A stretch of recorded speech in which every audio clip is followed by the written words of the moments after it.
Greetings, EXJW community. Just wanted to have a brief touchdown conversation with everyone. I hope that you are enjoying your Friday evening. I know I am having a wonderful time. It's been a long time since I've posted a video. It's been a lot going on, and I do take breaks, which I always encourage everyone to do, and enjoy life. And there's a lot of things happening. I'll probably make some videos about it. Finally had the house myself. Husband and daughter went out, so I can sit down and talk to everyone. If this is your first time on my video, I welcome you. I'm an ex-Jehovah Witness. I've been doing ex-Jehovah Witness conversational commentary about my journey as an ex-Jehovah Witness, things that I've learned, philosophical perspective, and sometimes I just talk about, life experiences, hoping that maybe something that I've gone through, something that has resonated with me, a lesson that I've had, or a shared experience will mean something to an EXJW or a PMO or someone that's going through the process. So, been out for many years, almost 3 decades now, and I'm a, born in generational, 3 generations in, and I love talking about different things that sort of surprised me, and I've mentioned that throughout my videos, that there have been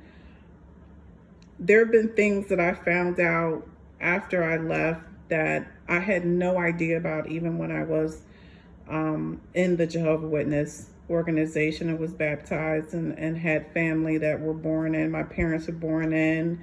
My grandparents were converted very early. But the reason for this video, if you see the title, is learning that the Jehovah Witness love is conditional. And that actually came about earlier this week. I don't know how I even got on the topic of being raised in a conservative religion that was a cult, and found out about that later in life. But my husband asked me a question that really sort of made me kind of dig deep a little bit. So he said, what was the most disappointing or most jarring part of leaving the Jehovah Witness organization? And I was like, the fact that the thing that affected me the most out of everything was realizing that love is conditional when you're a Jehovah Witness. And that's literally what I wanted to talk about, sort of my experience of learning that. First, I kind of want to give you some context in that I didn't believe that. I didn't believe that when I was growing up. I think, I was talking about one of the things that I felt really blessed is that I was loved very well growing up. I come from a dysfunctional family. I've shared a lot of those stories in my videos, but I really was loved and adored by many members of my family, all of them who were Jehovah Witnesses. And I carry that love with me throughout my life. I think it's really important for children to be loved very well. It's a great foundation as you go out into the world and you deal with a lot of stuff. And I mean, there were some phenomenal family members that I had that just, they were awesome, just awesome. They really made me feel good about who I was. They really reinforced all of the qualities that I had, even when I didn't see them. And, it's a wonderful quality. And I treasure that. I treasure that I was loved right. But it's also sort of as I even say this, I feel like there's this other side of it. And that is that all of that changed when I decided that I did not want to be a Jehovah Witness. And the love that they have for me, it eased so much and it was so different. And I was not expecting that. Now, intellectually, I was raised in this religion. So I knew that when I decided that I didn't want to be a Jehovah Witness anymore, that I was going to have to get out and be on my own. I knew that. And I knew that there were things that my family would not be able to do with me. I recognize that. And I want to kind of put a disclaimer. This is the Oracle's life story. This is my experience. This may not be the experience for other ex-Jehovah Witnesses. I think there's a general climate that is going to be in agreement with what I'm talking about, but there are different people act differently when you leave this organization or you're kicked out. But generally there is the shunning and the love changes, and it is all tied to whether or not you are a Jehovah Witness. And that was what hurt me the most. That was what bothered me the most. Not that you're upset because I don't agree with this religion. Okay, that's fine. I get it. I understand. But for you to stop loving me, and love is not a word, it's a verb. So I don't care about you professing it and crying and then never talking to me. That means absolutely nothing. It is an action. So don't blow smoke in my face and tell me you love me, but then you won't even acknowledge me at all. That to me is not the concepts that I was taught in this religion. So there's a hypocritical, dual-minded ideas that are taught in the Jehovah Witness religion. And the problem is that when they rely on the scriptures, it is unconditional love. So when we're talking about the disciples and we're talking about the prodigal son and we're talking about Jesus, who looked at someone on a cross or on a stake, whatever you believe, and said, "You will be with me in paradise," even though this man was a murderer and a criminal.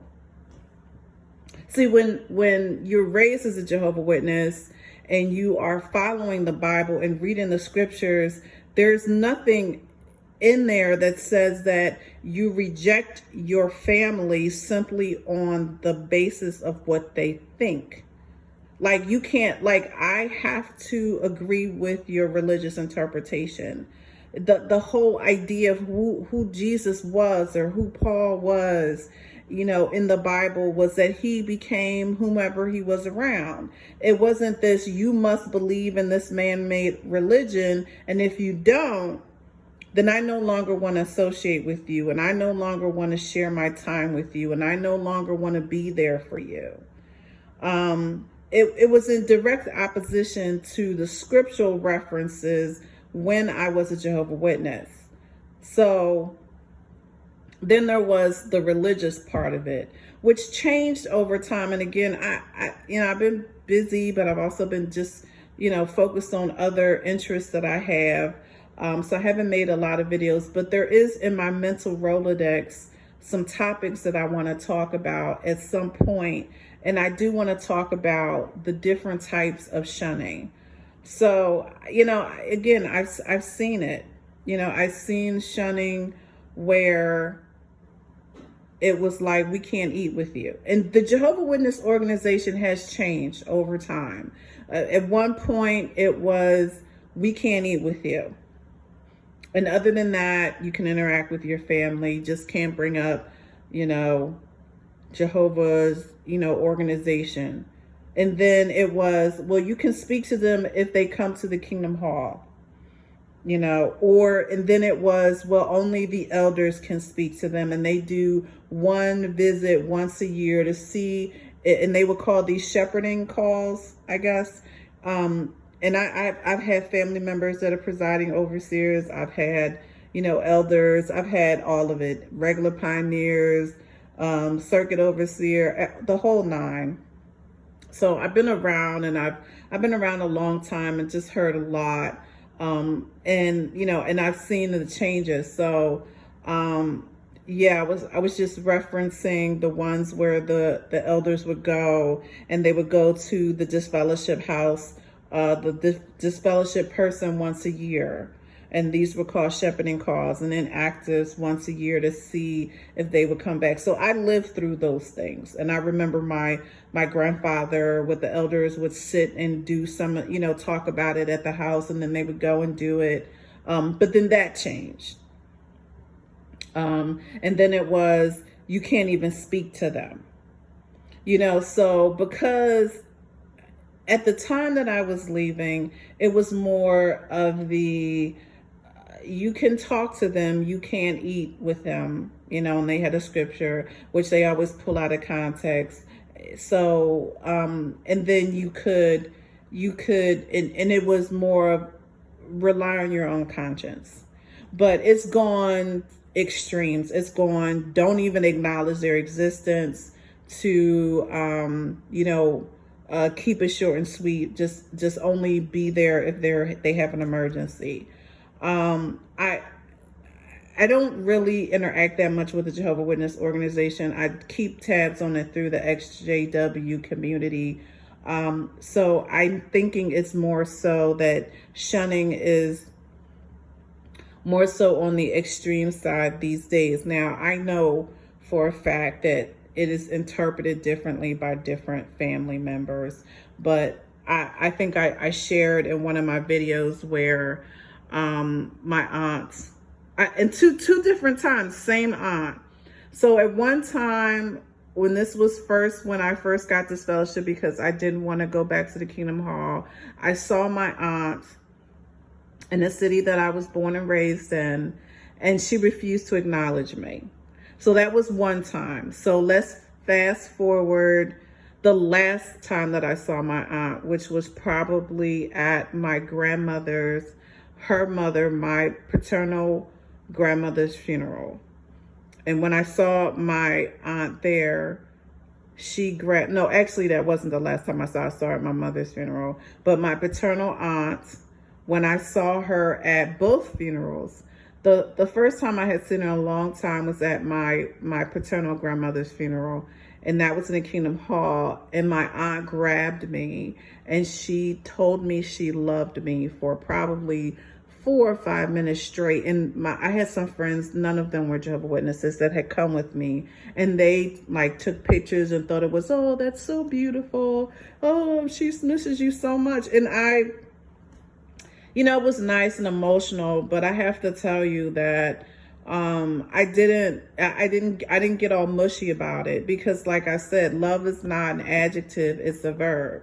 So you just saying that you love me, but then you don't acknowledge my existence at any other time, and I've never done anything to you. You know what I mean? That's the problem. This is emotional manipulation. So my auntie, I love my aunt with all my heart. And the only reason I don't show action is because I'm shunned by her and my uncle and my cousins and everything. So, what does it mean for you to, profess your love for me? Someone that I've known my whole life, it makes no sense. I've never done anything to her or my cousin or my uncle or any of my family members.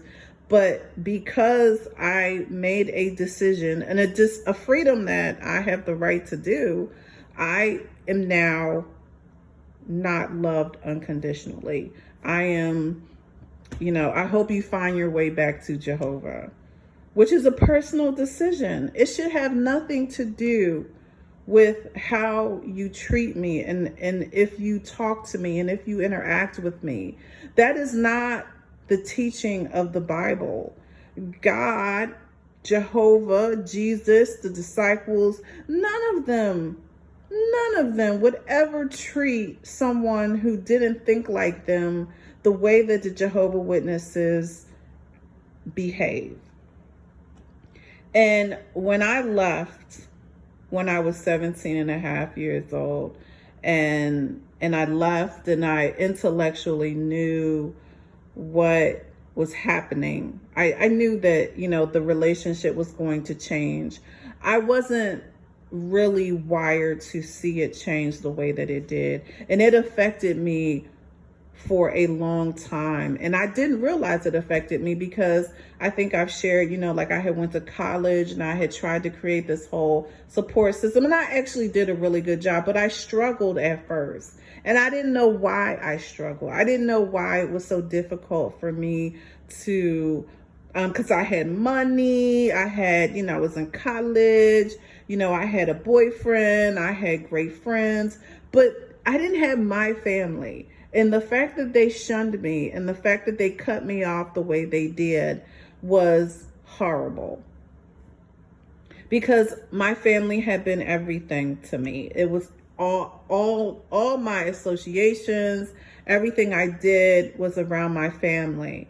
And unless you've been through that, you don't know what that's like. And when I realized that I had to get myself together and I needed to create my own life and my own family and my own destiny, I had to face the one thing that was the hardest for me, because it's not natural and it's not normal. And I promised myself that I would never put my children, I would never have my own family, the one that I created on my own terms. I would never emotionally manipulate them. It's called thought control, and it's not biblical and it's not right.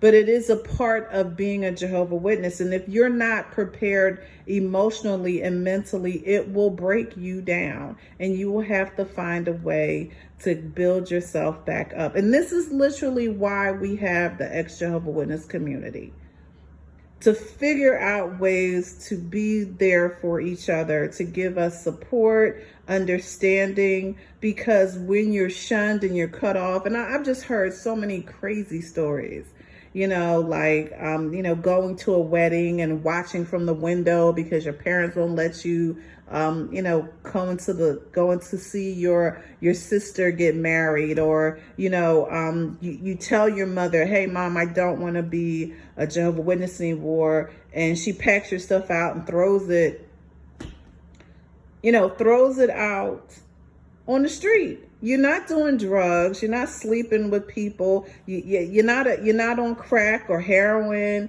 You're not, you know what I'm saying? Like, to me, it's like, and I don't remember who it was, but when you actually start to come out of that Jehovah Witness dichotomy and you start talking to people, and me, like I said, I've worked as a counselor. I've worked in the law field for a little bit. But I've worked and I've mentored people and I've counseled people for a living. So when I've seen people sort of in the criminal system and social service system, and I see them, having, been strung out, homeless, HIV, been in and out of jail, and I see the compassion that their parents and family have for them. And then I look at my own family, right? And I'm like, I have family that trashed me to this day for no other reason than because I decided I didn't want to be a Jehovah Witness. And I'm like, yet you have people, people that are not Jehovah Witnesses, that their kids have gone through they made tremendous mistakes. Like, I've known people, that have murdered people, and yet their family is there supporting them, not because they agree with the sin or the crime, but just because they love that person. They're going to be there for them. They know that they're going to, on their own individual self, deal with whatever they've done. But the Jehovah Witness teach a totality of rejection, a totality of separation, and it is wrong. And when you are someone like me, when I, because I want to reference back to what I said, I was loved.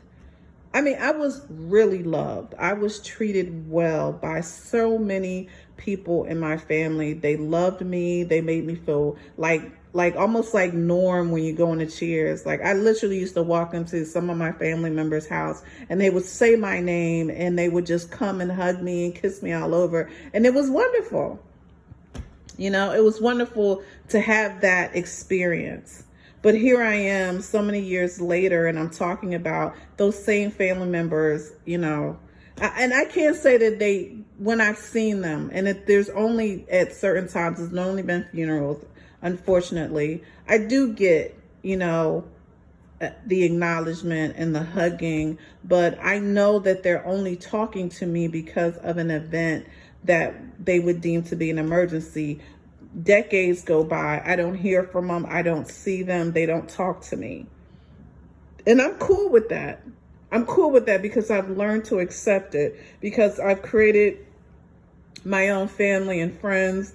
I have a husband who adores me and loves me, and I love him. And we have a great family. We have children, and we have a great support system. But for me to sit here and say, oh yeah, I'm cool with them. No, I'm not. I'm okay with it, meaning that it doesn't affect me like it did. And the only thing that I'm sharing is this video because I want people to understand that emotional manipulation and over thoughts is wrong.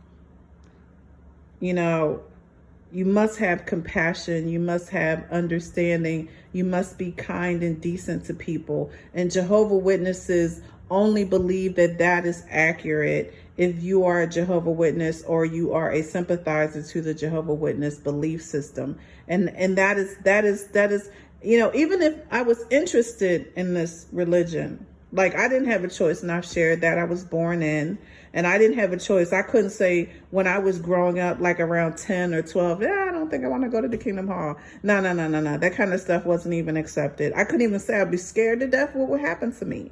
So I didn't have a choice. But if I was if I was someone who was interested in different religions and someone knocked on my door and I found this part out, I would never be a part of this type of religion, because I don't believe that love should be conditional based on whether you believe what I believe or you think what I think.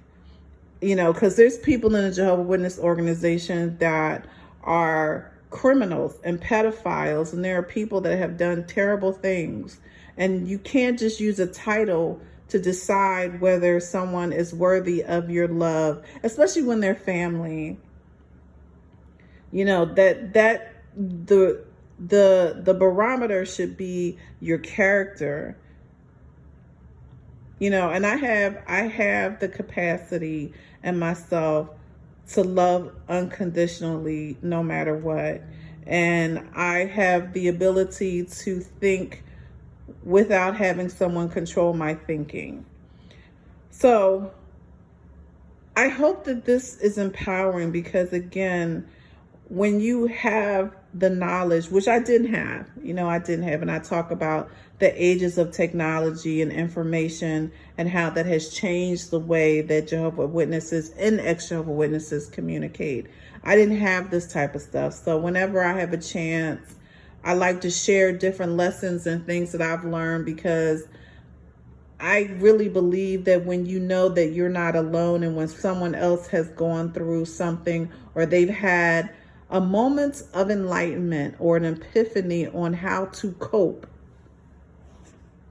with things that you can't control, it makes you better and more peaceful, because you have to have the best life that you can, regardless of what Jehovah Witnesses are going to think and do. And this is the last thing that I want to sort of like leave it on, because I'm a trained counselor. I'm a certified, I have 2 degrees in psychology. I don't do that kind of stuff anymore. I went back to school, got more degrees, and changed my field, but I do it volunteer wise. But something that I just teach overall, things that I talk about when I mentor people, is that the only person that you can control is yourself.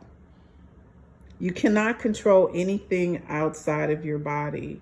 So regardless of how things have happened or what an organization believes, the only thing you have control over is how you react to it. And so it's not right. I'm here to say that.